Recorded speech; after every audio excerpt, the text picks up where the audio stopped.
Špenátová polievka. Túto polievku zvládnu aj začiatočníci. Navyše nemusíte kvôli nej chodiť nakupovať. Väčšinu ingrediencií nájdete aj v podpriemerne vybavenej chladničke či špajske. Celkový čas prípravy 20 minút. Počet porcií 4. Ingrediencie: 3 stredne veľké zemiaky, 1 malá cibuľa, 50 g masla alebo oleja, 1 lyžica hladkej múky, 300 g mrazeného sekaného špenátu alebo 500 g čerstvého listového špenátu, 1 kocka bujónu, pokiaľ možno bez glutamátu, asi polovička téglika smotany na šľahanie, hrst nastrúhaného parmezánu, soľ a čerstvo mleté čierne korenie, nadrobno posekaný zväzok pažítky. Pomôcky: škrabka na zemiaky, nôž a doštička, väčší hrniec, vareška, ak použijete čerstvý špenát, tak aj cedidlo, ručný mixér. Prvý krok. Ošúpte zemiaky, nakrájajte ich na kocky, dajte ich do misky alebo hrnca a zalejte studenou vodou. Druhý krok. Cibuľu ošúpte a pozdĺžne prekrojte na polovice.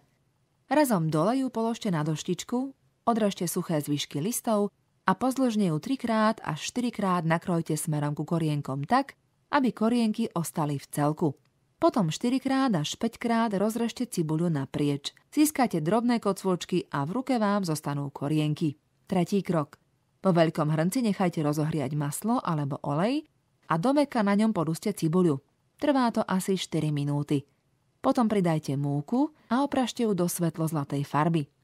Zalejte 1,5 litrom studenej vody, vsypte scedené zemiaky a priveďte k varu. Pridať môžete aj bujón, ideálne bez glutamátu. Tip. Bujón bez glutamátu kúpite v Zdravej výžive alebo aj v DM drogérii. Štvrtý krok. Po 10 minútach pridajte mrazený špenát.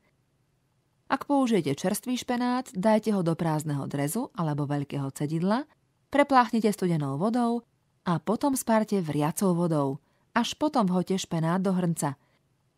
Povárte 4 až 5 minút a rozmixujte ručným tyčovým mixérom. 5. krok.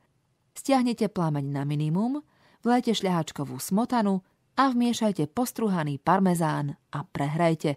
Smotana by sa nemala začať variť, inak hrozí, že sa zrazí.